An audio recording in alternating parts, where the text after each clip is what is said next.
Pledge of Allegiance. Pledge allegiance to the flag of the United States of America and to the republic for which it stands, one nation, under God, indivisible, with liberty and justice for all. Thank you. The first item on our agenda tonight is approval of minutes of our October 5th meeting. Do you have any corrections or additions to that? I don't have any corrections. I didn't see any corrections either. I'll go ahead and make a motion that we approve the minutes from the October 5th commission meeting. I'll second that. All in favor? Aye. Aye. Motion carries. Item 2 is a presentation of the Super Service Award. Tina Grange. Commissioners, so I received a letter which kind of has made me change the dynamic of the awards today. So I received this letter from Kevin Costner's accommodation team and from my very good friend Jill Zerby, who I helped with accommodations. So I'll just read the letter. It says, "Dear Tina, where do I begin? Oh, that's right. I begin with you. If it weren't for you, I would never accomplish a task so out of my comfort zone. To move 300 cast and crew from Moab to Price, all to assist in making a man's dream come true, was a challenging task, to say the least. I believe I tortured the hotel staff as we changed our accommodation date 3 times, working around our script requirements and the activities going on in the Price area. Amy at Ramada in Price has the patience of a saint, the biggest heart, and a smile that fills the whole room. Those that met her commented on her kind soul. She was always available for me, even on her days off. Her front desk staff, maintenance staff, and the food and beverage manager, Mandy, went out of their way to make us feel at home. Memories and friends were definitely made at the Sports Page Bar. The staff knocked it out of the park. Gina at the Greenwell Inn had the task of accommodating the lead actors on Horizon who were filming at Fuller's Bottom. The suites were a nice addition for the director and the actors. The Greenwell was a perfect location for the very important transportation department, as well as our extras cast. As with all the hotels, changing our shooting dates 3 times can cause a lot of stress, but Gina handled it like a champ and was very patient with me. Her front desk staff was amazing, and I had constant changes. She should be proud of herself and her front desk staff, as this was the hotel with the most changes on the fly. Cammie at Super 8 accepted our crew at the last minute, as we needed more rooms than we had thought. All of the front desk staff were so polite, happy, and had no problem welcoming our crew. I truly do not know what I would have done without you all. Thank you from the bottom of my heart. Diana at the Legacy Inn and her mom, she says, were my unexpected addition for the never-ending extras and background additions coming in daily. Diana always communicated with me via phone, text, email, keeping me informed of the cast that I sent her way. What would I have done without you? My little lifesaver. The cast I sent your way traveled far and gave their time to be a part of Mr. Costner's dream. They really appreciated your accommodations. I assure you, this was a special place. Thank you, Diane and Mom. Price, Utah has made a big impression on me that I will never forget. You are blessed to have a special community." So with that, we are giving 4 awards away today. So the first one goes to Gina with the Greenwell.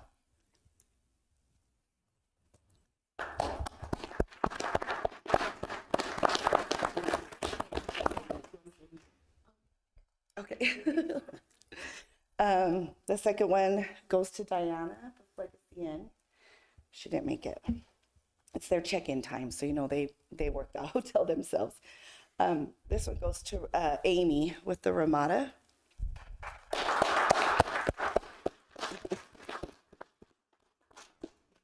Amy's so special to me. She was my banquet coordinator when I worked for the hotel. I mean, they're all special, but thanks, Amy. And last but not least, Cammie McManus with the Super 8.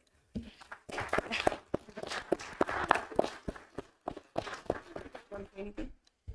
Okay, that's it. Thank you so much. Well, thank all of you. I know this was a big event for the community. I know Tina sweated bullets for a long time trying to make sure there were rooms for everybody, and you hotels have done a super job. So thank you very much for your efforts. Yes, thank you. And it's not just with this one event. As we've grown other events in our community, like the bike races and different things, you guys have handled that amazingly, and people are talking about how good the community is and how accommodating. So thank you for all that you do to give us the support to bring in more things in the future. And that's exactly true. Everybody says how friendly the staff is or at the hotels, the restaurants, how welcoming the community is. It's just great to hear that. So thank you, and we appreciate everybody's efforts there. I know it wasn't easy, but thank you for making it happen. They will be back, they said, so prepare for round two. I don't know if that's a good thing. Thank you all.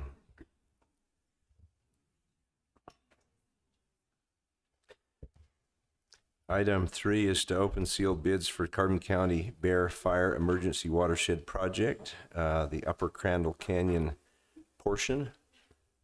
So we have Merrill Johansson with Johansson Tuttle Engineering here, and Curtis Page, our county engineer. We have 2 bids. Maybe while he's opening those, a little explanation. The Bear Fire above Helper that burnt last year has created some extreme erosion issues when there's a rainstorm, and so the NRCS has partnered to try to help mitigate some of those. And tonight we have 2 projects in Crandall Canyon that have been put out for bid to do some repair work and build some structures that will help hold the erosion from taking out Highway 6. I assume you just want a total bid amount here. Yeah. This is the Upper. upper. So it says the total base bid is $1,540,748 from Perco Rock. That there's an additional $90,000, which is $1,000 a day for 90 days, for a total bid amount of $1,648,120. Do you need me to repeat any of that? I think we're good. I think we got it. And the next one is from Nielsen Construction. The base bid is $2,380,590.50. And there's an additional $150,000 for $1,000 a day for 150 days, for a total bid of $2,530,590.50.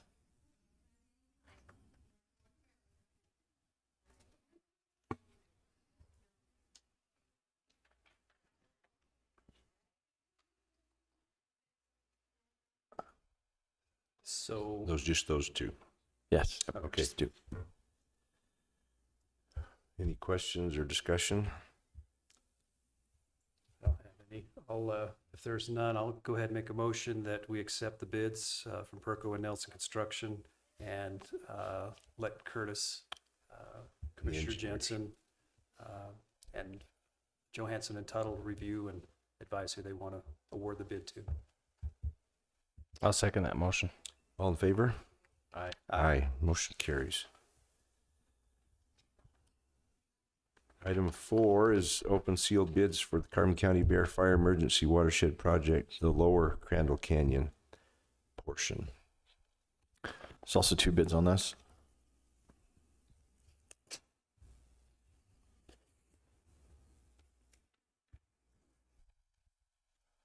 The first one from Perco Rock. This one has a base bid of $1,832,285 for 90 days at $1,000 a day, additional $90,000. So the total bid is $1,922,285.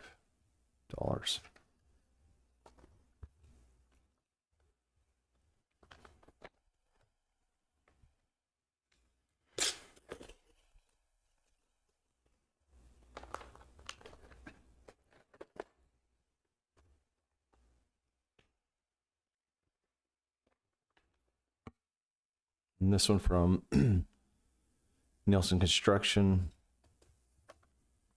The base bid is $2,316,115 with days is 115 for $1,000 a day, an additional 115,000.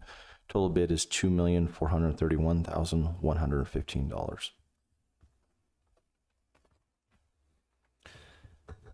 Any questions or concerns? Don't have any questions? I'll make a motion that we acknowledge the bids and turn them over to the same committee for review and possible award. I'll second that motion. All in favor? Aye. Motion carries. Thank you. Item 5 is consideration and possible adoption of ordinance number 562, a change to the Carbon County zoning district map from rural residential 1 acre RR1 to R-1-20,000 square feet residential zone on parcel 02-0575-0000 located in Spring Glen for Robyn Brown. Todd, come on up and explain this so the public's aware of what's going on. So this property, Mrs. Brown owns, and she's not able to come today. Planning Commission reviewed it. The property to the west of her is already zoned residential 120,000 or 120,000. So what she's wanting to do is change that same zone to the 20,000 square feet zone, with the potential of possibly having a one lot subdivision to build a smaller home on and then sell the other property. So the Planning Commission reviewed it. They gave it a positive recommendation. As staff, I didn't see any concerns with it, with adjacent property already being that same zone. Any questions for Todd? I don't have any questions. Was there anyone that spoke at the public hearing for this that spoke out against it? No. Okay. Do we have a motion? I'll make a motion to approve the zone change from rural residential 1 acre to rural 120,000 square feet residential zone. Ordinance number 562. Do we want to name the parcel or just? Yeah, sorry, I probably should have done that. Parcel number 02-0575-0000. I will second that. All in favor? Aye. Aye. Motion carries. Thanks, Todd. Item 6 is ratification of Carbon County Energy Campus Community Impact Board funding application. A little explanation for this is that the Carbon County, Price City, 7-county coalition, Emery County have all come together for a project that would go to the CIB for some funding, a grant to put some more infrastructure into an area on Ridge Road where we envision a coal products ecosystem or a campus where folks who have industries that would use coal in some type of a process to extract out of coal different things, make hydrogen fertilizer, carbon fiber. There's kind of a lot of different things that are out there, and so we're going to approach them about getting some funding for this, and we've entered into an agreement with Joan Jones and DeMille Engineering, who are the engineers for 7-county coalition, to help put the application together. And so we signed an agreement with them to hire them to do that, begin that work. So this is just to ratify that agreement with them to get started on that application. Any questions? I think the other thing to add to this is, as we move forward and before we actually apply for the money, all applications to the CIB have to have a public hearing to invite the public to comment. So as we move forward and as we get closer to this, there will be a public comment time where people can come in and ask a few more questions and be able to understand a little bit more about this process and what's going on. So. Yeah, and as we've kind of identified the area of development where we put utilities has all been in this area. So all the planning that we've done has kind of led to this, and having this one company, but there's a couple others, one major one wanted to be a part of this campus is going to be pretty important. Yep. So there's several parts to it. A high pressure gas line that would be run into the area, additional power supply, and possible purchase of property, and also some water that would be brought from the discharge at the Price River Water Improvement District sewer plant back up along Ridge Road to this area where that raw water leaving the sewer plant could be used for the water. So it's quite a big ask dollar-wise.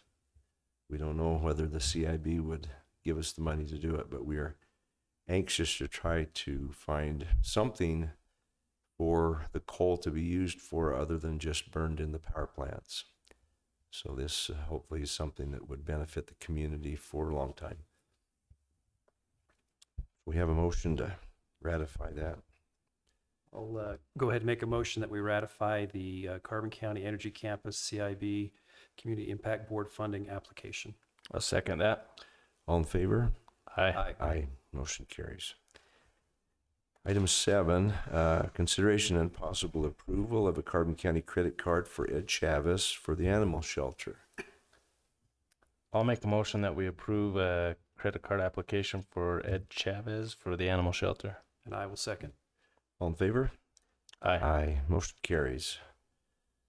Last item, review department report. We would like Daniel Luke, our roads department supervisor, to come up, and there's been some concerns as they've done some projects this year, and thought it might be helpful for the public to know what we're doing with roads. Thank you, commissioners, and thank you for accepting my request to give a report. As we've been out working this summer, as you all know, we've focused our efforts on the paved roads leading to the residents of Carbon County. We've focused on corridors that lead to subdivisions. We focused on the main collectors that lead to those places, and tried to put our efforts where they serve the citizens the best. We have, through these last 2 years and the drought that we've experienced, we have not done as much work on our gravel roads in the county. And there are many who have noticed that and who have been eager for those efforts to increase. We have spent quite an amount of time this fall with the rains that we've received in July and August, and it's been a good end of summer and start of fall for that. So we have captured many of the roads that we were unable to grade last year as the moisture was gone, and the efforts would have just created a dust storm that no one would have wanted. But as we've been out working in these areas in the county, many of the residents have stopped at our flagging operations, asked our flaggers about the work we're doing, the reason for the work we're doing, why we picked their roads. The cost of the work we're doing is always a request, and we're grateful to and excited to answer those questions for anyone who has concern for what we're doing. The email for the road department, the phone number for the road department are both listed on the county website. We're happy to field those calls and those questions. Carbon County, the road department has a stewardship for 240 miles of paved road. They also have stewardship for 440 miles of gravel roads, and those are Class B roads that are required some maintenance annually. So if you take those nearly 700 miles of road that are in our stewardship, please consider that we have 2 working supervisors, 1 office administrator, 3 mechanics, and 9 full-time operators and drivers at the road department, for a total of 15 employees, which is down from 22 employees several years ago. We're doing our best to prioritize our work, to get to the problem areas as quickly as we can. But for that many miles of road, we're knowingly spread very thin. The personnel at the road department are working well together. They are a phenomenal crew of hardworking men and women. And so we've supplemented that staff with 4 seasonal employees this year, 2 flaggers and 2 laborers. They have been phenomenal to help us in the work we've carried out this year. The cost of our work, which is the biggest concern to the residents of the county, our work is very expensive. The work of repairing roads is expensive. The work of maintaining roads is less expensive than the cost of repairing them and reconstructing them. And so our efforts to seal cracks in the roadway, keep the water out, are our highest priorities. Our efforts to reestablish ditches and drainages and get the water away from the roadways to slow those failures down, those are our priorities. And then the repairs. We've done some reconstruction work this year, and that has captured some attention. Some of those reconstruction projects have been a big spend to do those, and they were absolutely needed. As we've gone through and analyzed what's there, the road structure, what's underneath the asphalt or the chip seal that's there, and what we can do to improve it and to preserve it.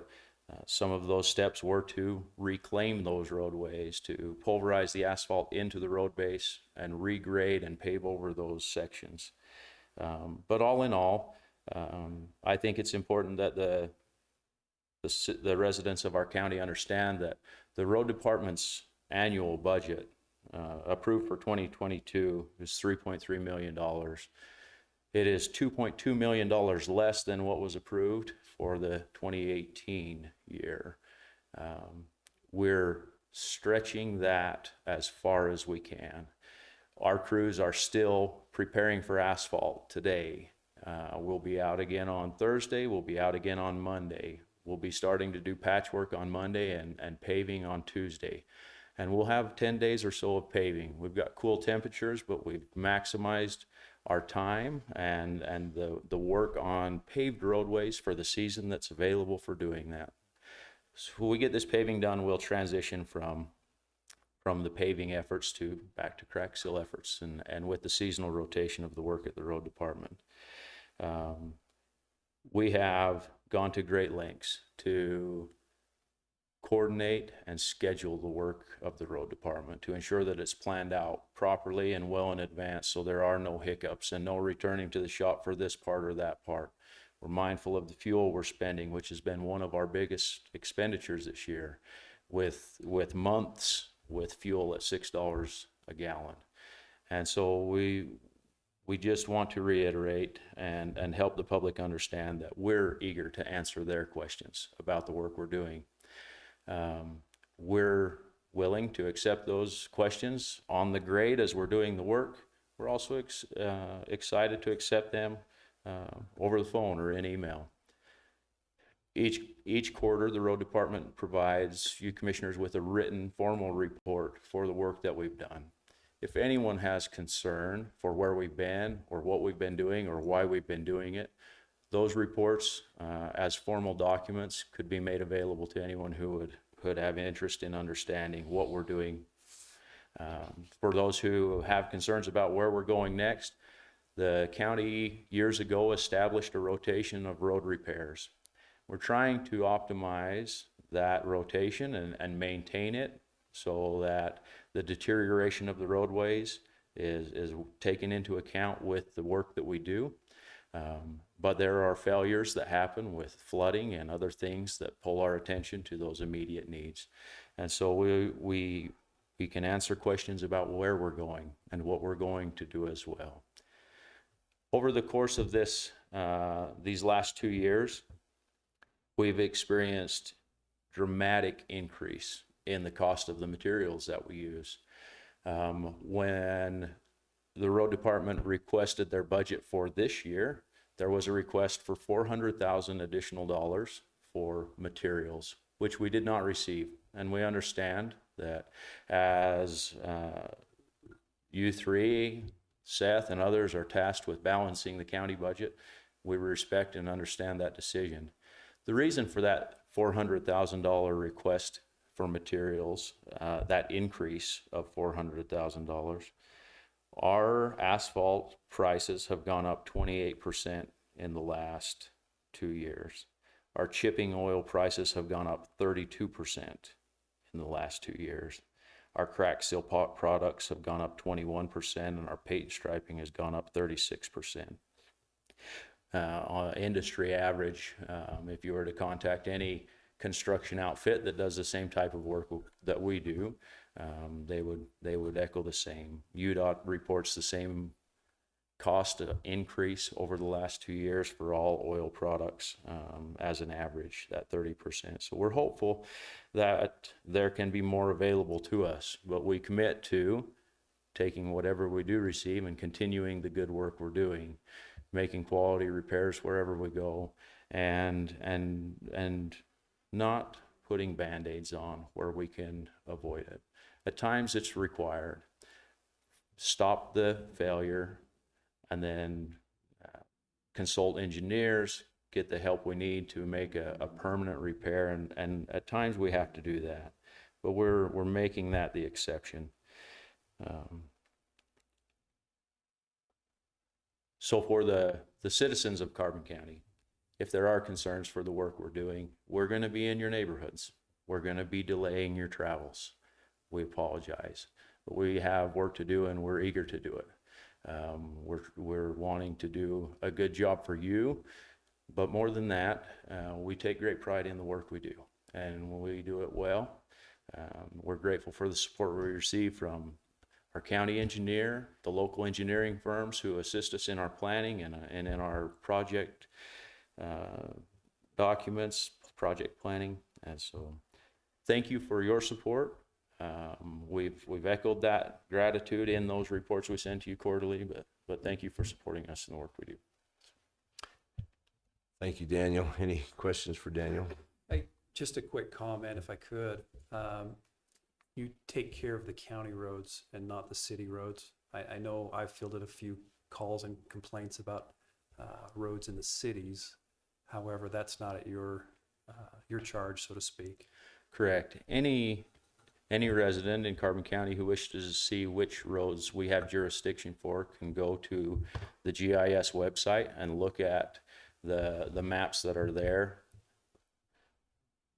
The county roads are listed as such. There's a legend there that shows what are city roads, what are state roads, which ones are ours. So if they have questions about how to differentiate that, they can look there. But yes, we have our own stewardship, operate completely separate from any of the cities within the county, and they have their own budgets and their own challenges and their own procedures for correcting those, and they're doing their job, and we're doing our best to do ours. So Thank you. I don't have any questions. I guess I just would add, my 38-year career was in construction, and understand in detail the challenge that you guys face. And I take my hat off to you and to your department for stretching those dollars a long ways. And for the public, it would be very, very, very unwise of us not to put every dollar we can towards repairing roads. If they're not taken care of on a timely manner, the roads begin to fail, and then reconstruction of those roads doubles the price of the work. So we cannot afford to not put every dollar we have towards this, and we understand that, and we're always looking for ways to help beef that up. And it's unfortunate, I think, that sometimes everything we do as a county is criticized. We're criticized for taxing. We're criticized for not fixing the roads. We're criticized for fixing the roads. So we stand behind you, Daniel, and your crew, and wish we had more money to give to you. So thank you. Thank you. Thank you. Thank you. We can pay a little today or a lot tomorrow, and we refuse to kick the can down the road. So Motion to adjourn.